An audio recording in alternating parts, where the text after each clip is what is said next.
Imagine looking up at the night sky, blanketed with stars, and wondering if the vast expanse surrounding us has an inner life. What if, beyond the dazzling beauty and incomprehensible scale, the universe itself could be aware? This idea, as wild as it may seem, is called panpsychism, a view that consciousness could be a fundamental part of reality, woven into everything from the smallest particles to the largest galaxies. But if consciousness is everywhere, does that mean the universe has thoughts, emotions, or perhaps even dreams? Now we may wonder, what would it even mean for the universe to be conscious? Could there be some awareness embedded in the very fabric of existence, with stars, planets, and even the atoms in our bodies participating in a cosmic sense of self? Panpsychism challenges us to rethink everything we know about consciousness, suggesting it might not be exclusive to complex brains like ours. In fact, proponents believe that even simpler forms of matter have a kind of proto-consciousness. But how could something as seemingly lifeless as a rock or a molecule possess any awareness at all? And if the universe itself is conscious, could that mean it somehow knows us? Consider for a moment. Everything we've ever understood about consciousness has come from looking inward. We study the human brain, observing neural connections and electrical impulses to explain why we feel, think, and remember. But if consciousness extends beyond our minds, if it's a part of the universe itself, then maybe our brains don't generate consciousness. They tap into it. This concept flips our understanding on its head. Rather than consciousness arising from complexity, it might be a fundamental feature of reality, existing at every level of the universe. So, does this mean consciousness is an unbreakable thread that binds us to every atom in existence? This line of thought takes us into philosophical depths, as many of history's greatest thinkers have pondered. What is consciousness, really? René Descartes famously concluded, "I think, therefore I am," rooting existence in thought. But panpsychism challenges this view, suggesting that being might come before thinking, that simply existing might imply a form of consciousness.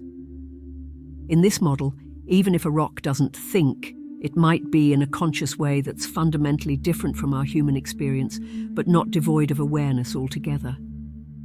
But could there be a consciousness that doesn't involve thoughts or emotions? And what would it mean to recognize such awareness in all things? The scientific community, of course, remains divided. Most neuroscientists and physicists argue that consciousness arises from complex processes in the brain. They see it as a byproduct of evolution, something that emerges when neurons reach a certain level of sophistication.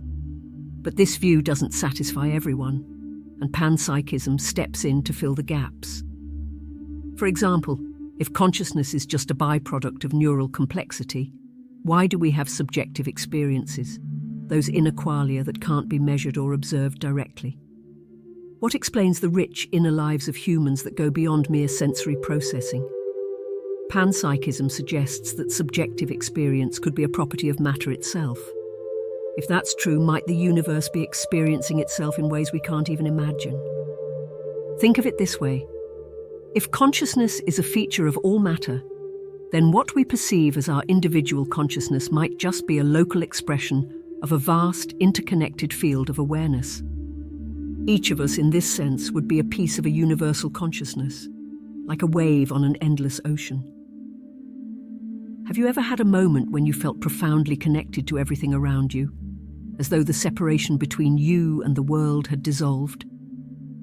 These moments might hint at an underlying truth that panpsychism seeks to explain, that all things are connected through consciousness.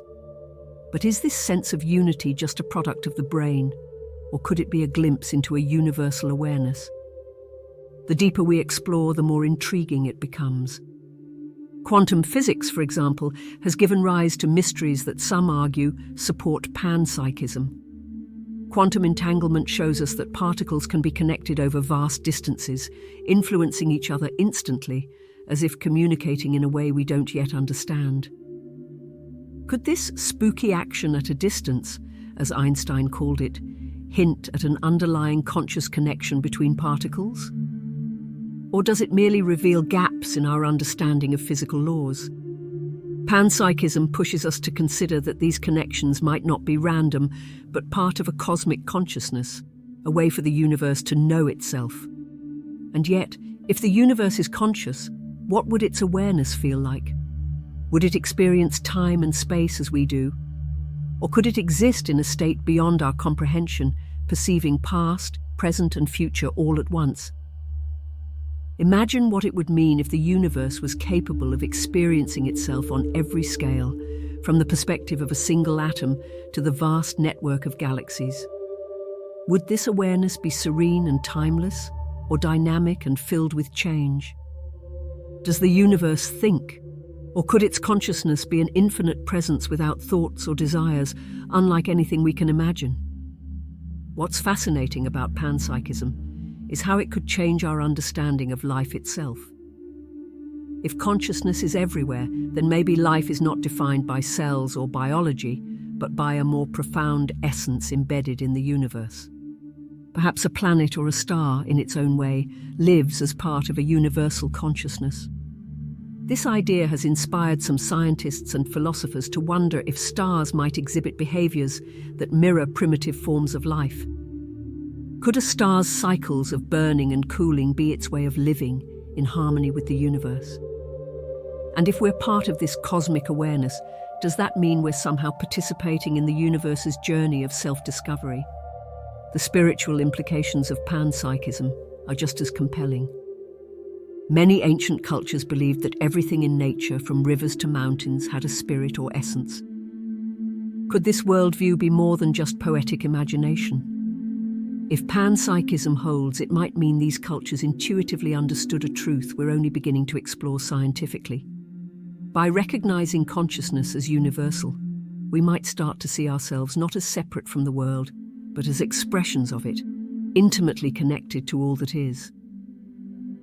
Could embracing panpsychism shift how we treat the world around us, fostering a deeper respect for nature as part of a shared consciousness? Of course, skeptics argue that panpsychism doesn't offer concrete explanations. It's a perspective that's nearly impossible to test scientifically, and many ask if it's simply an intellectual exercise or if it genuinely adds to our understanding of the universe. But what if the answers we seek can't be found through measurement alone? What if consciousness is inherently mysterious, resisting our attempts to quantify it? Panpsychism invites us to explore these questions, not necessarily with the goal of finding final answers, but with the curiosity to embrace mystery. So, as we contemplate panpsychism, we might wonder, what if consciousness isn't something we possess, but something we share? Could the trees, rocks, stars, and galaxies around us be part of a vast, unified awareness? And in recognizing this, might we find a deeper connection to everything? A sense of belonging in a conscious universe? The universe may hold its secrets tightly, but every once in a while we get a glimpse, a feeling that there's more to reality than meets the eye. Could it be that we're not just looking out into the cosmos, but into the mind of the universe itself?